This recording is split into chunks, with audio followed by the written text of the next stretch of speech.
지난 시간에 우리는 삼손을 살펴봤습니다. 삼손은 사사기에 등장하는 마지막 사사입니다. 물론 이스라엘 전체 역사를 보면 마지막 사사는 사무엘입니다. 사무엘을 끝으로 그 다음에 왕정시대로 들어가기 때문에 그렇습니다. 그러나 사사기에 나온 마지막 사사는 삼손이었어요. 사사기를 쓴 저자가요, 사사기를 16장까지 끌고 오면서 중점적으로 포커스를 둔 것은 뭐였냐면 이스라엘의 군사적 그리고 정치적 지도자인 사사들을 포커스해서 기록을 했습니다. 그들이 얼마나 영적으로 윤리적으로 부족한 사람인가를 말씀을 드렸고요. 그런데 그동안에 이 16장까지 올 때까지는 사사시대를 살아내고 있는 이스라엘 백성들의 영적 상태에 대해서는 큰 언급이 없었습니다. 그저 이스라엘이 또 악을 행했다라고 얘기를 하는 걸 봐서 그들의 영적인 상태가 정말 안 좋았구나라고 짐작을 할 뿐이지 구체적으로 그들의 상태가 어떤지에 대한 언급은 없었습니다. 이제 저자는 17장부터 21장까지 부족한 사사들의 지배를 받던 백성들의 영적 윤리적인 상태가 어떤지를 나타내 보여주고 있습니다. 당연히 좋지 않습니다. 사사기를 대표하는 표현이 제가 사사기를 처음 시작해서 말씀을 드렸지만 그때에는 이스라엘의 왕이 없어서 사람이 자기 소견에 옳은 대로 자기 멋대로 자기 뜻에 옳다고 생각하는 것들을 하더라라는 것이 이 사사시대를 대표하는 그런 구절이었습니다. 마음대로 하다 보니까요, 별의별 일들이 다 일어납니다. 특별히 그들의 신앙의 지도자, 종교적 지도자들의 삶이 무너지는 것을 집중적으로 17장부터 마지막 장까지 그려나가고 있습니다. 오늘은 그 첫 사건으로요, 미가라는 사람의 가정에서 벌어진 일을 살펴보겠습니다. 여러분이 미가에 대한 이야기를 구체적으로 다루기 전에요, 또 질문부터 드리고 시작합니다. 신약 시대는 하나님의 은혜로 우리는 구원을 얻습니다. 그러면 구약 시대에는 어떤 방법으로 구원을 얻나요? 구약 시대. 뜻밖의 많은 경우에 여러분 한번 둘레에 있는 신자들에게 한번 물어보십시오. 신약에는 하나님의 은혜로 구원받습니다. 구약에는 뭘로 구원을 받습니까? 라고 물어보면 아주 자신 있게 논리적으로 이렇게 대답하는 분들이 적지 않습니다. 예수님이 오신 그 이후의 신약 시대에는 하나님의 은혜로 구원 얻지만 예수님 오시기 이전에는 율법을 지켜나가는 것으로 구원을 얻습니다. 라고 대답하는 분들이 굉장히 많습니다. 여러분 가운데도 제가 지금 방금 드린 이 질문에 이것과 비슷한 대답을 속으로라도 하셨다면 지금 한창 진행 중인 새 생명반을 다시 들을 것을 권합니다. 거기에 아주 집중적으로 이 부분을 얘기를 나누고 있습니다. 스킵하신 분들은 꼭 들을 수 있게 되길 바라요. 정답은요, 신약에는 하나님의 은혜로 구원받았고 구약에는 역시 하나님의 은혜로 구원을 받습니다. 여러분 구약 성경을 잘 읽어보세요. 신약 이후 시대를 살아내는 지금 시대의 사람들의 모습과 구약 시대의 사람들의 영적인 상태가 크게 다르던가요? 그렇지 않습니다. 그들이 더 지금보다 영적으로 경건하고 고결하고 제사를 지낼 적에 아름답고 이렇지 않아요. 성경은요, 계속해서 줄기차게 얘기하는 것이 뭐냐면요, 인간은 하나님 앞에서 한 번도 그런 적이 없다라는 것이에요. 그들이 구원을 얻었던 거는요, 율법을 잘 지켜서 얻었던 것이 아니라 항상 이게 중심이에요. 하나님께서 일방적으로 약속하신 아브라함 때부터 내가 너희들을 끝까지 책임지고 구원하리라 라고 붙들리라는 약속을 이행하신 거예요. 그 결정적으로 드러나는 그 사랑의 그 클라이막스가 십자가라는 것입니다. 예수님이 나를 위해서 대신 돌아가셨어. 내가 죽었어야 되는데, 내가 진죄로 말미암아 죽었어야 됐는데 예수님이 나 때문에 죽었어라는 것을 믿는 그 믿음 하나면 우리는 구원 얻는다라는 것은 구약도 그렇고 지금도 그렇습니다. 그 믿음 하나예요. 이걸 하나님의 은혜라고 얘기합니다.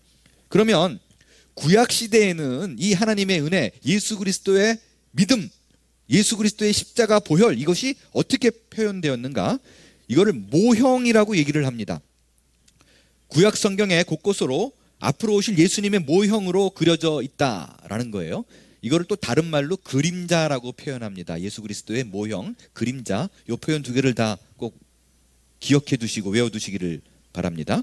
구약 성경에 예수님의 모형이 뭐가 있는가? 여러분 엄청나게 많아요. 수없이 많이 그려지고 있습니다. 그렇지만 대표적으로 여러분이 생각할 수 있는 거는 제사를 지낼 때 잡았던 짐승 어린 양, 그리고 유월절 때에 문설주의 어린 양의 피를 바르면 죽음의 사자가 지나가다가 패스오버 했어요.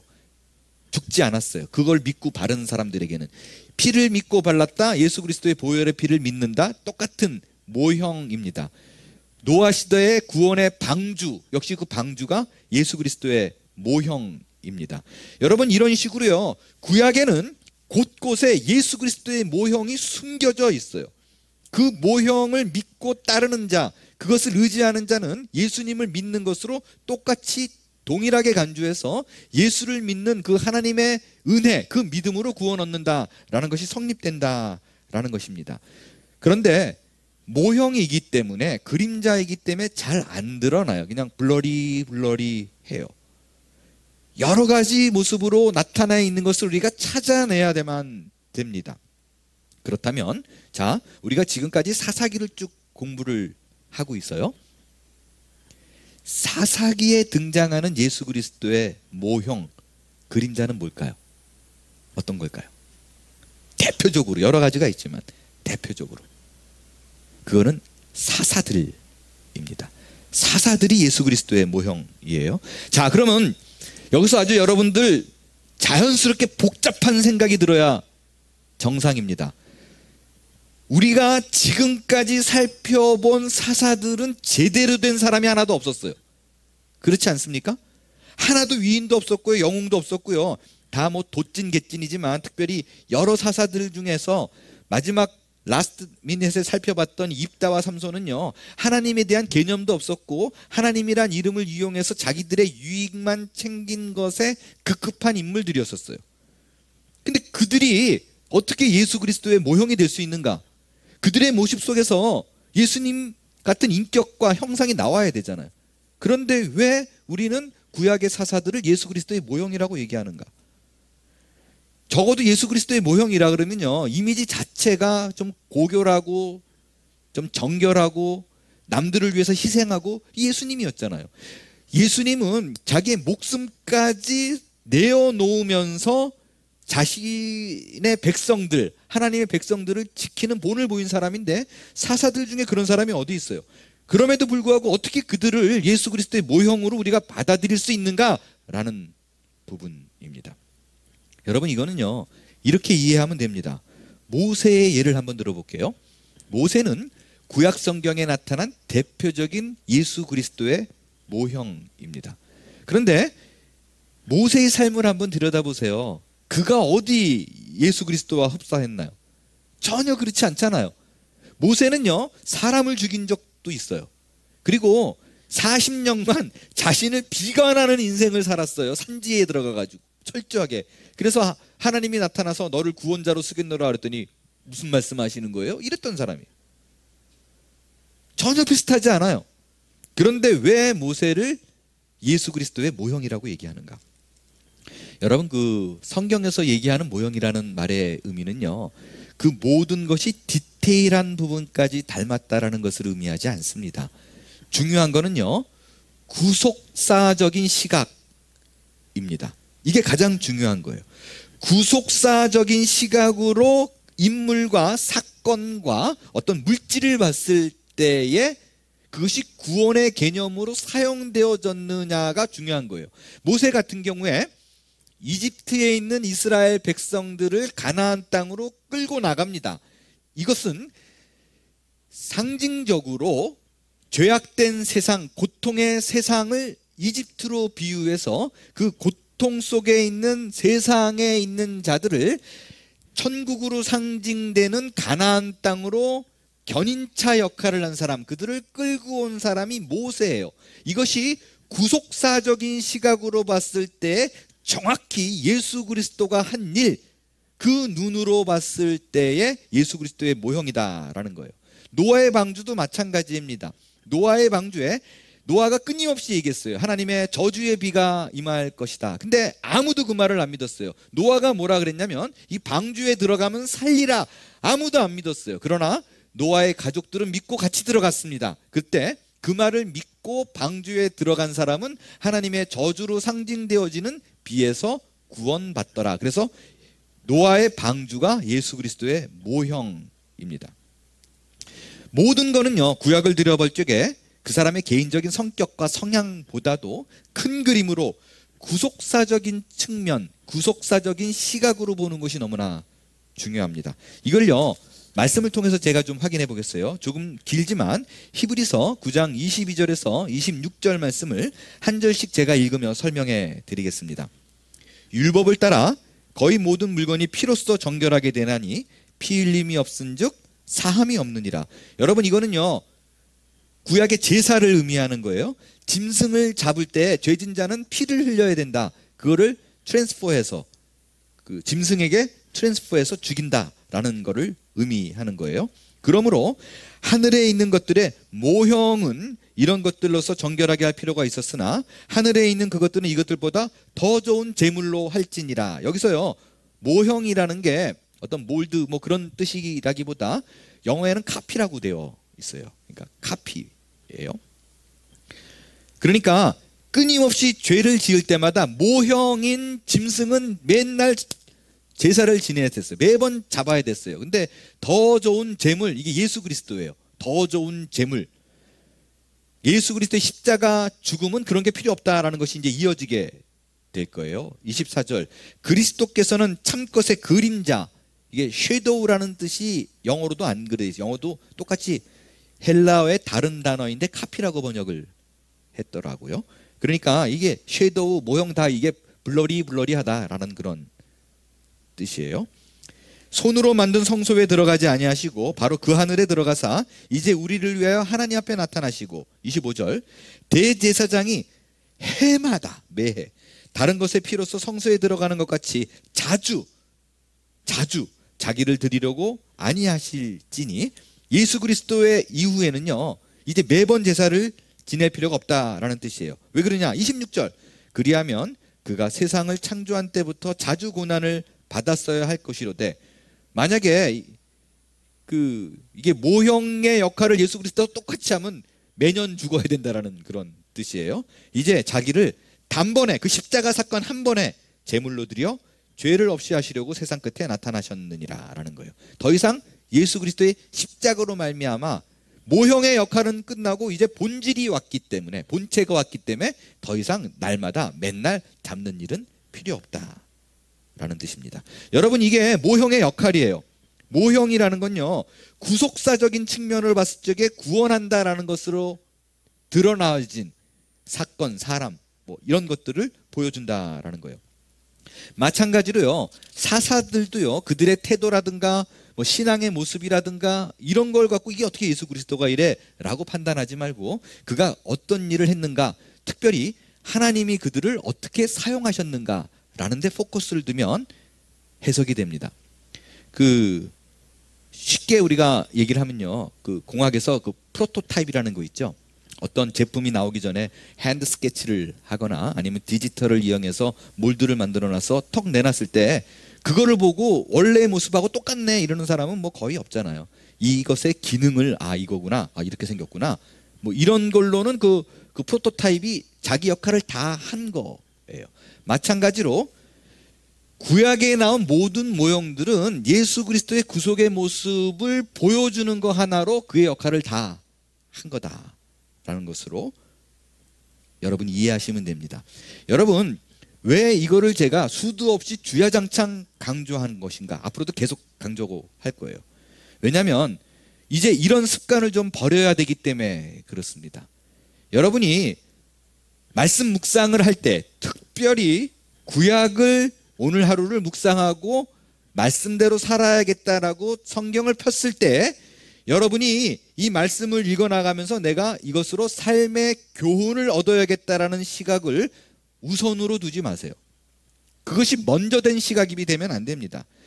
성경을 읽을 적에 그것이 사람이든 사건이든 전체 맥락이든 간에 항상 하나님이 하신 일을 봐야 되고 그 모습 속에서 예수 그리스도를 어떻게든 찾아내야만 합니다. 그 구속의 모습을 발견하는 것이 우리가 성경을 읽는 가장 큰 이유요, 성경을 이해할 수 있는 키 포인트가 될 거예요. 오늘 미가의 이야기를 풀어가면서 이런 교훈들을 살펴보게 될 것입니다. 그 중에서 어떤 교훈보다도요, 하나님이 어떤 일을 했는가, 그리고 그 모습 속에 비춰진 예수 그리스도가 무엇인가를 잘 보고 은혜를 받을 수 있게 되길 바랍니다. 이 미가의 이야기는요, 17장, 18장 이 두 장에 걸쳐서 나옵니다. 이 미가의 이야기를요, 지도로 보면서 간단하게 요약해서 말씀을 드리겠습니다. 미가의 이야기는 에브라임 산지에 살고 있었던 미가라는 사람의 집에서 시작이 됩니다. 이 미가라는 사람이 집이 재산이 좀 많았던 것 같아요. 어떻게 할 수 있느냐? 어머니가 어느 날 갑자기 은 1,100을 잃어버립니다. 누가 훔쳐갔다라고 생각을 해요. 은 1,100이면 어느 정도의 돈이냐면요, 이 뒤에 나중에 미가라는 사람이 제사장을 두는데 연봉을 은 10으로 잡습니다. 그러니까 은 1,100이면 제사장 연봉 100년치를 잃어버려요. 누가 훔쳐갔구나 싶어가지고 악한 저주의 말을 퍼붓습니다. 근데 그 저주의 말을 옆에 그 아들 미가가 들었어요. 근데 깜짝 놀랄 짓을 합니다. 뭐냐면 갑자기 엄마한테 고백을 하는 거예요. 엄마, 그거 내가 가지고 왔는데요. 그러니까 더 놀란 게 엄마예요. 왜냐하면 자기가 그 험한 악담을 한 저주가 내 아들에게 그대로 임하면 자기가 더 고통받게 생겼잖아요. 그러니까 갑자기 말을 바꿔요. 네가 훔쳐갔냐? 훔쳐갔다 그랬더니 여호와께서 너에게 복 주시기를 원하노라, 그렇게 얘기를 해요. 그래서 도둑질하고 복받은 아주 이상한 케이스의 사람이 되어버렸습니다. 그런데도 불구하고요, 그 시대에는 내가 저주하면 저주를 받고 복을 내리면, 축복을 하면 복을 받는다라는 개념이 팽배한 시대였지만 그래도 마음에 찝찝한 거예요. 그 저주가 임할까봐. 그래서 뭐라 그러냐면, 하나님, 내가 이 1,100세겔 이거 많은 건데 여호와께 드릴게요 라고 하나님께 드리는 고백을 합니다. 그러니까 바쳐요. 근데 어떻게 바치느냐? 그 은 1,100으로 신상을 만듭니다. 그리고 에봇을 만들고 드라빔을 만들고 신당을 만들어서 거기다 놓고 미가의 아들 한 사람을 제사장 삼아서 이제 네가 제사를 지내라 라고 얘기를 합니다. 그때 얼마가 지나서 때마침 베들레헴 지역에 살고 있던 젊은 레위 사람 한 명이 지나가다가 미가의 집에 들릅니다.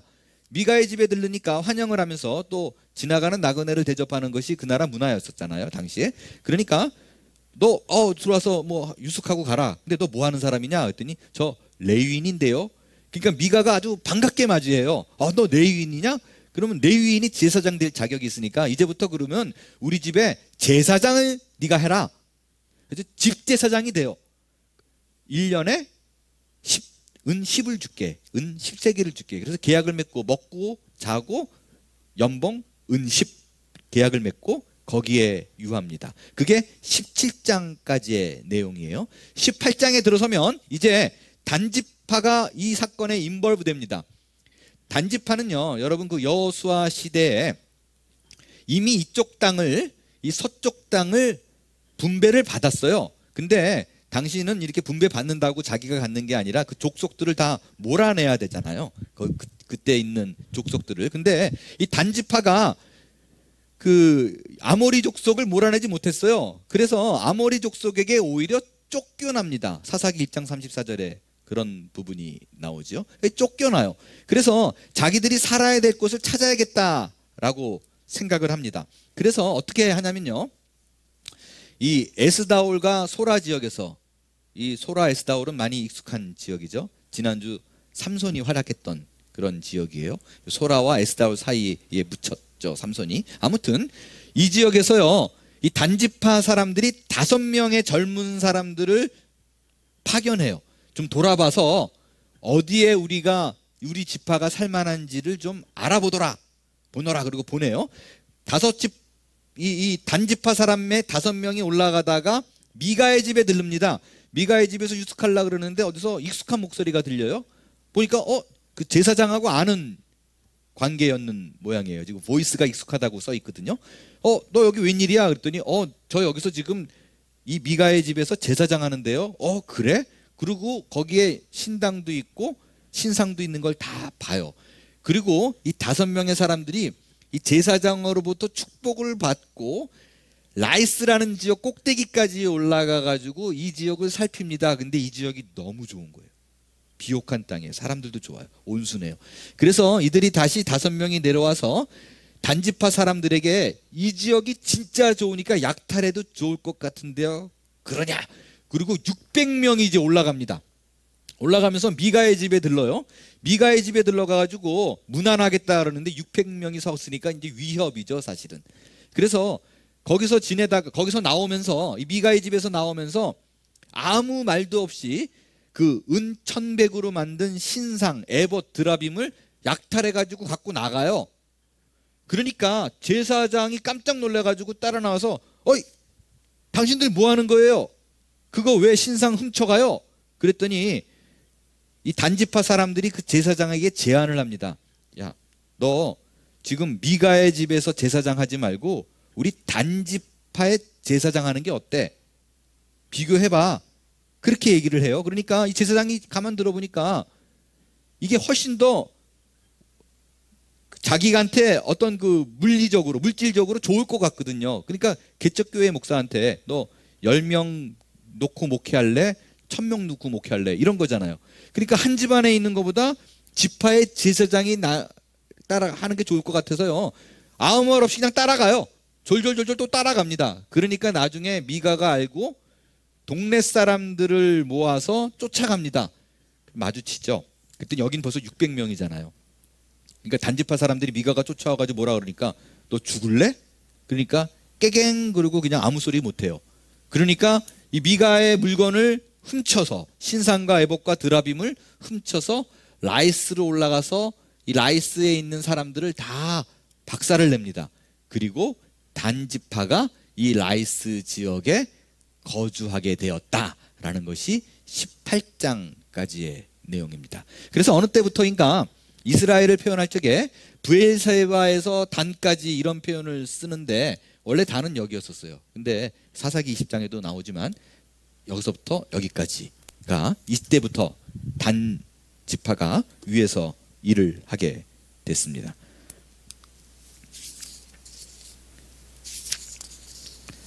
이게 사사기 17장 18장의 이야기예요. 여러분 지금 제가 간략하게 이 미가의 이야기를 정리했는데요. 좀 이상하지 않아요? 계속해서 여호와 하나님을 제사하고 예배하고 하나님을 위해서 뭘 드리고 그러는데 안 맞아요. 전혀 안 맞아요. 제사장도 등장해요. 신당도 나와요. 이게 영어는 신당이 영어가 아니라 히브리 말하면 여호와의 집이에요. 근데 하나님이 원하시는 율법, 하나님이 명령하신 율법하고는 전혀 상관없이 살고 있어요. 하나님이 말씀하신 모든 거는 다 깨는데 본인들은 하나님의 백성이래요. 오늘 이스라엘 백성의 대표적으로 등장하는 미가의 집안 문제를 통해서 우리 신앙의 교훈을 2가지로 살펴보겠습니다. 첫 번째가 하나님의 말씀과 이들이 한 행동과의 상관관계예요. 먼저 미가의 어머니가 돈을 훔쳤잖아요. 근데 십계명에 의하면, 그러니까 율법에 의하면요, 훔친 돈의 20%를 얹어서 돌려줘야 돼요. 그리고 속죄제를 드려야 됩니다. 근데 엄마 내가 훔쳤는데요. 그러고 끝냈어요. 두 번째, 엄마가 자식이 율법을 어긴 걸 알았어요. 그래서 그 돈을 여호와께 바친다 라고 해서 신상을 만들었다라고 되어 있어요. 신상이 2단어예요. 사실은 그 히브리 말로요. 페셀 그리고 마세카입니다. 이 페셀이라는 말은 무슨 말이냐면요, 십계명 두 번째 우상을 만들지 마라. 그 우상이 페켈이에요. 마세카는 시내산 아래서 모세가 내려왔을 적에 이스라엘 백성들이 만든 황금 송아지, 그게 마세카예요. 하지 말라는 거를 정확히 했어요. 또 그 돈으로 신당을 만들면서 제사장을 위한 에봇과 드라빔이라는 우상을 만듭니다. 그리고 레위인들만이 제사장이 될 수 있는데 미가는 자기 아들을 제사장으로 삼아요. 길 지나가는 레위인을 제사장 삼은 거, 그걸 살펴볼게요. 일단은요, 레위인은 돌아다니면 안 돼요. 그들은요, 한 땅을 분배받아서 거기 있던 사람들이 아니에요. 48개의 성읍을 받아서요, 거기서 지켜서 그들이 이제 화목제를 드리거나 뭐 이러면 제사를 드리는, 멀리까지 올 수 없으니까 그 일을 감당을 했었어요. 11지파가 돈을 걷어서요, 일반 사람들의 4배의 월급을 받았었어요. 근데 먹고 살기 위해서 떠돌아다니더라, 이게부터 수상해요. 그리고 아까 말씀드렸지만 베들레헴에서 올라왔다라고 돼 있잖아요. 근데 베들레헴은 그 48개 성읍에 없어요. 그러니까 정체불명의 사람이에요. 레위인도요, 레위인이라고 다 되는 것이 아니라 아론의 자손만 될 수 있어요. 제사장직은 제사장이 임명하는데 미가가 임명을 해요. 제일 웃긴 거는요, 하나님의 제사장이 신당을 만들어 놓고 드라빔을 섬기고 있어요. 우상을. 말도 안 되는 내용이에요. 17장만 그래요. 그러니까 18장은 굳이 언급할 필요도 없이 이스라엘의 영적인 상태가 상당히 엉망이더라라는 것을 보여주고 있습니다. 근데 여러분, 너무 아이러니한 게요, 이게 사사시대를 살던 신자의 모습이나 지금의 모습이나 크게 다르지 않아요. 현대의 많은 사람들이 내가 하나님을 섬긴다라고 생각하고 하나님께 잘한다고 생각하고 하나님께 드린다라고 생각하지만 실제 하나님하고는 전혀 상관없는 게 너무 많아요. 예배 보고 기도하고 헌금하는데 전혀 상관할 수 있다라는 것이, 없을 수 있다라는 것이 오늘 말씀에 무서움이 있어요. 여러분, 미가의 어머니가 자기의 죄를 발견해 가지고 그 돈을 하나님께 드리잖아요. 이게 어떻게 보면 얼마나 이게 회개하는 그런 모습으로 보여져요. 근데 기묘한 말을 하나 숨겨놨어요. 뭐라고 얘기하느냐, 우리 3절을 한번 같이 읽겠습니다. 3절 시작. 미가가 은 1,100을 그 어머니에게 도로 주매 그 어머니가 이르되 내가 내 아들을 위하여 한 신상을 새기며 한 신상을 부어 만들기 위해 내 손에서 이 은을 여호와께 거룩히 드리노라. 그러므로 내가 이제 이 은을 내게 도로 주리라. 지금 이 말이 무슨 말이에요? 그 돈을 그냥 받으면 자기의 아들의 죄가 그대로 있을 것 같아서 그 돈을 하나님께 드립니다 라고 얘기를 했는데, 결국엔 어떻게 됐냐면요, 그 돈으로 신상을 만들어서 그 아들 집에 그냥 둬요. 결코 손해보는 일이 아니에요. 영어 성경에 보면 내가 이제 내 은을 도로 주리라 라는 말이요, I'll give it back to you 라고 되어 있어요. To God 아니에요. 하나님께 드리는 게 아니에요. 그러니까 목적과 의도 자체가 신상을 만들 때 하나님에 대한 생각이 없어요. 말만 하나님께 드린다는 거지. 그러니까 돈 세탁하는 거예요. 지금으로 말하면 헌금을 했는데 그 돈이 나한테 쓰여져야만 되는 거예요. 더 어처구니가 없는 거는 미가가 훔친 거는 얼마였었어요? 1,100세겔이었었어요. 근데 그 어머니가 이 돈을 여호와께 바치노라, 그리고 신상을 만들잖아요. 근데 신상으로 만든 돈이 얼마냐? 4절에 보니까 200세겔로 만들어요. 그러니까 하나님께 드리노라 라고 말하면서 900은 그냥 슬쩍, 말만. 그러니까 형식적인 거예요. 예전에 제가 캘리포니아에 있을 때 어느 목사님이 이렇게 여러 모인 자리에서요, 한 분이 좀 고민을 얘기하신 적이 있어요. 교회가 작지 않은 교회셨는데 그 교회가 이제 장로교회였었어요. 그래서 장로 피택을, 선거를 얼마 앞둔, 몇 달을 앞둔 시점에 갑자기 장로 후보로 예상되어지는 안수 집사님들이 11조를 하기 시작을 하셨대요.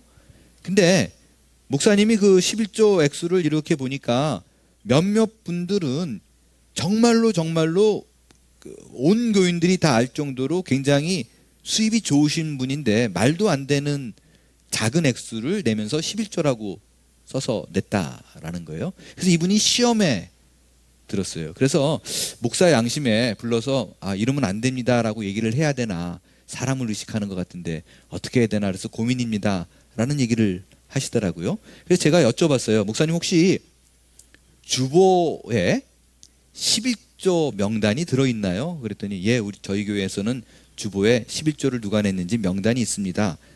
그래서 제가 그렇게 말씀드렸어요. 목사님, 그러면 그 주보에서 11조 명단을 빼면 어떨까요? 그럼 목사님도 시험 안 들고 그분도 시험 안 들고 그게 방법일 것 같은데요. 그렇게 말씀을 드린 적이 있어요. 그 뒤로 뺐는지 안 뺐는지는 모릅니다. 근데 저는 이 얘기를 하면서도요, 정말 굉장히 마음이 아팠어요. 하나님 앞에 마음과 정성을 담아서 드리는 신앙 고백인 11조가 어느덧 내가 누구인가를 증명하는 도구가 되었습니다. 그들이 11조를 하는 이유는 순수하게 하나님을 바라는 것은 다 없어지고 이것이 과연 나의 유익에 어떻게 작용할 것인가에 훨씬 더 관심이 많다라는 거예요. 더 안타까운 거는요, 그런 신앙의 자세를 부추기는 게 교회예요. 주보 명단에 넣고 광고를 하고, 물론 모든 교회가 그런 건 아니지만 그것이 한 트렌드로 아류가 형성되어 있다는 것에 대한 아픔이 있습니다. 저희 교회는요, 뭐 지금도 그렇지만 앞으로도 11조 명단을 주보에 넣는 일은 없을 겁니다. 왜냐하면 교회는 재정의 넉넉함으로 존재를 증명하는 것이 아니라 순수하게 하나님을 바라는 신앙 안으로 세워지는 것이 하나님이 원하시는 참 교회의 모습이라고 믿기 때문입니다. 우리 교회 안에서도요, 얼마든지 순수하게 하나님만을 바라며 모든 것을 드리고 봉사하고 헌신하는 분들이 많이 있습니다. 오히려 그분들을 지켜드리는 것이 교회의 역할이요, 우리가 독려해야 될 방향이라고 생각합니다. 그럼에도 불구하고요, 오늘 우리가 이 미가의 이야기 속에서 하나님 앞에서의 우리의 모습을 좀 점검해 봤으면 좋겠어요. 우리가 예배를 드리는 이유가 무엇인가? 봉사를 하는 이유가 무엇인가? 시간과 물질을 드리는 이유가 무엇인가? 그것이 나의 유익에 맞기 때문인가? 아니면 하나님을 위한 것인가? 깊이 고민할 수 있는 시간이 될 수 있게 되기를 바랍니다. 미가의 문제를 통해서 본 이스라엘 백성의 두 번째 문제는 뭔가? 온전한 신앙의 문제입니다. 미가의 어머니가 아들의 죄를 정결케 하기 위해서 하나님 앞에 물질을 바칩니다. 근데 뭘 바쳐요? 에봇과 드라빔을 바쳐요. 너무 아이러니해요. 에봇은 제사장이 입는 옷이었었어요. 근데 우리가 앞서 살펴봤지만 기드온이 에봇 만들어가지고 얼마나 문제가 많았었어요. 아란 것 없어요. 그냥 해요. 드라빔이 아주 독특합니다. 웬 생뚱맞게 드라빔을 제작하냐고요. 드라빔은 우상이에요. 팔레스타인 사람들이 섬기던 가족 수호신입니다. 이 신이 있으면 번영과 행운을 갖고 온다라고 믿었어요. 여러분 기억하시지만 그 창세기에 보면 야곱이 삼촌 라반을 벗어나 가지고 나올 때 그 와이프 라헬이 약대 안장 밑에 숨겨놨던 우상, 그게 드라빔이었었어요. 그만큼 드라빔이 있으면 번영이 온다, 행운이 온다라고 생각했어요. 근데 미가의 어머니가 여호와께 바치노라라고 말을 하면서 드라빔을 제작해요. 무슨 뜻이에요? 이거는요, 하나님이 원하는 게 뭔가는 상관없어요. 그저 내가 좋다라고 생각하는 건 다 끌어오는 거예요. 일본 사람들이 그렇다 그러죠. 한 집안에서 한 사람이 불교도 믿고, 그리고 그 신사라고 말하는 신토도 믿고, 그리고 기독교도 믿고, 뭐 제사는 또 불교식으로, 또 결혼식은 기독교식으로, 뭐 이런 식으로 드린다 그래요. 좋은 게 다 갖고 있으려 그래요. 제가 여러분 동영상 하나를 보여드릴 거예요. 어느 분에게 목사님 이거 한번 보세요 그러고 짧은 동영상 하나를 받았는데 너무 제가 크게 웃은 적이 있어요. 어느 할머니의 기도입니다.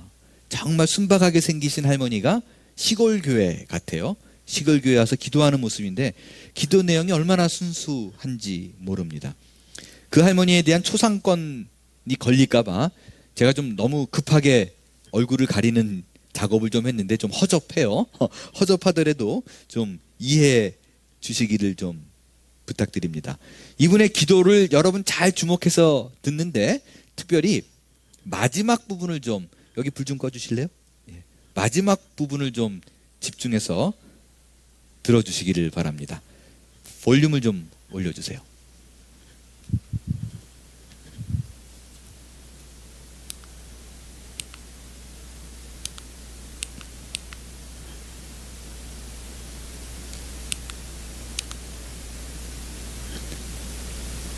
볼륨이 안 나오네요. 다시 한번 올려주세요.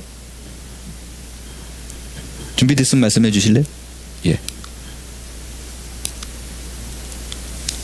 안 되네요. 나이가 많이 들어갔고 오늘도 모르고 내일도 모르고 시간 간지도 몰라서 모든 그 이제분께 명천한 하나님과 모든 그 용서해 주기를 바랍니다.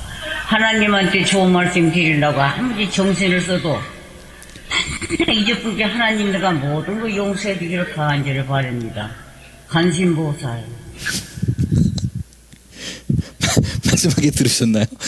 아주 순박한 기도를 다 끝내고 관세음보살. 제가 뭐 이분을 크리틱하려고 그러는 건 아니고요. 이분이 아마 예수를 믿은 지 얼마 안 됐거나 신앙교육을 제대로 처음부터 베이직하게 받지 못해서 그런 것 같습니다. 그런데 관세음보살만 하지 않아서 그렇죠. 많은 크리스찬들이 이런 모습으로 하나님을 섬기는 것을 어렵지 않게 봅니다.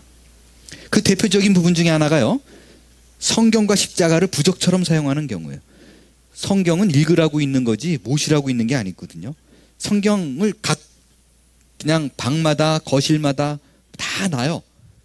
그게 마치 부적 붙여놓듯이 여행할 때도 가져가고 나를 지켜준다라고 믿어요.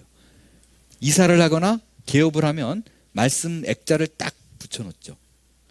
애군을 막아준다라는 생각. 차에다가 물고기표 이렇게 사면 붙이는 거. 여러분 근데 액자를 말씀을 붙이거나 물고기를 붙이는 것 자체가 나쁜 거 아니에요. 그죠? 분명한 건. 하나님, 내가 하나님 말씀을 보면서 기억하고 싶습니다. 나는 크리스찬입니다. 이런 걸로 이렇게 붙이고 다니면 그것처럼 좋은 게 어디 있어요. 그러나 정말 조금이라도 성경과 말씀 액자와 물고기표 이런 모든 것들이 부적처럼 저것이 애군을 막아준다라는 생각 때문이라면 하나님을 모시는 거 아니에요. 하나님을 믿는 신앙 아니에요. 나대로의 신앙입니다. 여러분, 애법과 드라빔을 함께 섬기더라라는 걸 뭐를 의미하느냐? 하나님 한 분으로 안 된다는 거예요. 내가 하나님 한 분으로 안심을 못 하겠다라는 거예요. 크리스찬 중에요, 다른 종교에서 하지 말라는 것을 얘기를 들었을 때 나도 모르게 은연중에 그거를 지켜나가고 있다면 여러분 크리스찬 아닙니다. 무의식적으로 내가 안 하든지 하든지 그것에 대한 불편한 마음이 생겼다면 하나님을 온전히 믿는 것이 아닙니다. 자녀의 결혼식을 앞두고 궁합을 본다든가 이사를 앞두고 어느 방향으로 가는 것이 맞다라고 생각을 한다든가 죽은 사람의 물건을 만질 때마다 찝찝하게 여긴다든가 영적인 의미로 아직 하나님이 누군지 모르는 것입니다. 하나님은 여러분을 신자로 불렀습니다. 자녀로 불렀습니다. 그 말의 의미는 제발 다른 데 신경 쓰지 말고 나를 믿으면 내가 너를 책임질게라는 거예요. 그 믿음이 있다면 여러 가지 잡다한 거 신경 안 써도 돼요. 그거 신경 안 쓰려고 우리가 하나님 믿는 거예요. 그런데 그 잡다한 것들을 다 갖고 와서 이 안에서도 하나님을 또 얻는 거예요. 여러분, 우리에게 필요한 거는요, 안정되고 보장된 미래 이런 것보다 더 중요한 것은 하나님이 나와 함께 있다라는 확신입니다. 말씀으로 돌아갈 수 있게 되길 바랍니다. 내가 이것이 안 좋을 거다라는 판단 이전에 말씀이 무엇을 말하고 있는가를 볼 수 있게 되길 바라요.